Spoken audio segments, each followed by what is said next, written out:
Okay, അപ്പൊ upcoming movies ഏതൊക്കെയാന്ന് പറയാമോ? ഇപ്പൊ നേരത്തെ പറഞ്ഞല്ലോ നമ്മുടെ ഓഫീസർ മൂവി റിലീസാണ് 20th. അപ്പോ അത് പിന്നെ നമ്മുടെ സൂപ്പർ ജെമിനി റിലീസ് ആവാണ്. അതൊക്കെ തന്നെ. അതൊക്കെ തന്നെയല്ലേ. വേറെ ലൈക്ക് ഏതെങ്കിലും ഡിസ്കഷനിലോ എന്താ ആലോചിക്കുന്നുണ്ടോ?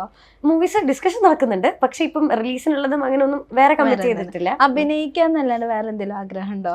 പാടാനോ അയ്യോ, എനിക്ക് പറ്റാത്ത ആഗ്രഹങ്ങളൊന്നും ഞാൻ ആഗ്രഹിക്കാറില്ല. അതുകൊണ്ട് എന്തായാലും ഇപ്പൊ പൊതുവെ പറയുമ്പോ അഭിനയിക്കുന്ന ആൾക്കാർ തന്നെ ഇപ്പൊ ചിലർ പാടാറുണ്ട്, ഡയറക്ഷൻ ചെയ്യാറുണ്ട്, കഥ എഴുതാറുണ്ട്, അങ്ങനെയൊക്കെ ഉണ്ട്.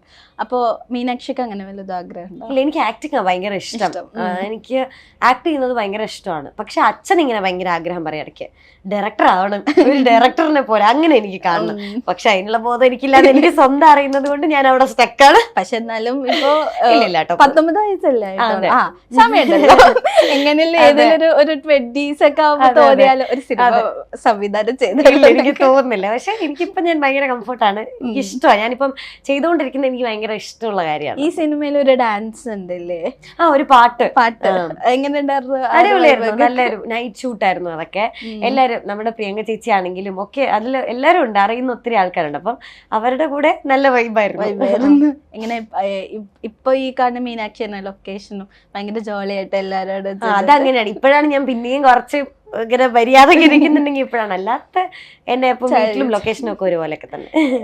ഇപ്പൊ മീനാക്ഷി ആണെങ്കിലും കുറെ വ്ളോഗ്സ് എല്ലാം ചെയ്തെടുക്കുന്നില്ല. അപ്പൊ എങ്ങനെ ഉണ്ടായിരുന്നു ആ ഒരു വ്ളോഗിങ്ങും ആ ഒരു എക്സ്പീരിയൻസ് ഒക്കെ? എന്തുകൊണ്ടാണ് അങ്ങനെ ലൈക്ക് ലൈഫ് മെമ്മറീസ് എപ്പോഴും എടുത്ത് അല്ലെങ്കിൽ കുറെ കാലം ഇങ്ങനെ നോക്കുമ്പോ കാണണം എന്നുള്ള ആഗ്രഹം കൊണ്ടാണ് ഞാൻ ചിന്തിച്ചില്ല. പെട്ടെന്ന് ആ സമയത്ത് നമ്മളൊരു കൊറോണ ടൈമിലൊക്കെ ആണല്ലോ ഈ യൂട്യൂബ് ചാനൽ ഭയങ്കര ഇതായിട്ട് വരുന്നത്. അപ്പം ആ സമയത്ത് എന്റെ ഫ്രണ്ട്സിനൊക്കെ കുറെ പേർക്ക് യൂട്യൂബ് ചാനലുണ്ട്. അപ്പൊ എന്റെ അടുത്ത് ഇങ്ങനെ തുടങ്ങാൻ പറഞ്ഞു. ഞാൻ പണ്ടേ മടിച്ചായതുകൊണ്ട് ഞാൻ തുടങ്ങിയില്ല. പിന്നെ കുറച്ച് കഴിഞ്ഞപ്പോ എനിക്ക് അതൂട്ടനൊക്കെ വന്നപ്പം, അത് എന്റെ ചെറിയ അനിയനാണ് കേട്ടോ, അപ്പൊ അവനൊക്കെ വന്നപ്പോ എനിക്ക് രസം, എനിക്ക് ഒന്നാമത് വർത്താനം പറയാൻ ഭയങ്കര ഇഷ്ടമാണ്. അപ്പൊ എന്റെ സ്വന്തം ഒരു പ്ലാറ്റ്ഫോം, നമുക്ക് ഇഷ്ടമുള്ളത് സംസാരിക്കാം, നമ്മുടെ കാര്യങ്ങളൊക്കെ ഷെയർ ചെയ്യാം, അതിനുള്ളൊരു പ്ലാറ്റ്ഫോം. അപ്പം എനിക്കും ഇഷ്ടമാണ്. ഇപ്പൊ നമ്മളിപ്പോ പബ്ലിക്കിലൊക്കെ നടക്കുമ്പോ അല്ലെങ്കിൽ ഇറങ്ങി നടക്കുന്ന സമയത്തോ അല്ലെങ്കിൽ ആരെങ്കിലും കാണുമ്പോ മീനാക്ഷിനോട് ഇപ്പോഴും വന്നിട്ട് ആ ഒരു ക്യാരക്ടറിന്റെ പേരോ അല്ലെങ്കിൽ ക്യാരക്ടർ ബന്ധപ്പെട്ട് ചോദിക്കാറുണ്ട് ആൾക്കാർ? ഉണ്ട്. അതിപ്പോഴും എൻ്റെ അടുത്ത് പാത്തു, നന്ദിനി, ആ 2 ക്യാരക്ടർ എപ്പോഴും, അത് പ്രത്യേകിച്ച് നമ്മുടെ അമ്മമാരൊക്കെയാണ് ചില ആൾക്കാർ കാണുമ്പോൾ അത് കണ്ടിട്ട് ഭയങ്കര വിഷമായി എന്ന് പറഞ്ഞിട്ട് എൻ്റെ അടുത്ത് സംസാരിക്കാറുണ്ട്. ആദ്യമായിട്ടാണ്. അപ്പോൾ മാത്രമാണ് എനിക്ക് ഒരാൾക്ക് വിഷമാവുന്നത് കണ്ടിട്ട് എനിക്ക് സന്തോഷമാകുന്നത്. കാരണം നമ്മളത് ചെയ്തത് അവരുടെ മനസ്സിലുള്ളത് കൊണ്ടാണല്ലോ അവർക്ക് സങ്കടം വരുന്നതെന്നൊരു തോന്നലാണ്. അപ്പൊ അതെനിക്ക് സന്തോഷമുള്ള കാര്യം. ഇപ്പൊ മീനാക്ഷി എടുക്കുന്ന ക്യാരക്ടേഴ്സ് ആണെങ്കിലും സംഭവം കുട്ടി അല്ലെങ്കിൽ അങ്ങനെ ഭയങ്കര ഇന്നസെന്റ് ക്യാരക്ടേഴ്സ് ആണെങ്കിലും സിനിമകളിൽ എപ്പോഴും ഒരു സോഷ്യൽ മെസ്സേജസ് ഉണ്ട്. അപ്പോൾ അങ്ങനെ അത്തരത്തിൽ ഇപ്പൊ സെലക്ട് ചെയ്യുമ്പോൾ അങ്ങനെ ഇപ്പൊ ആലോചിക്കാറുണ്ട്. ആ സമയത്ത് കുഞ്ഞതായിരുന്നുകൊണ്ട് ഇപ്പൊ ഒപ്പാണെങ്കിലും അമരക്മാൻ അതിൽ ഭയങ്കര സോഷ്യലി റെലവെന്റ് ആയ സബ്ജക്ട്സ് ഉള്ളതാ.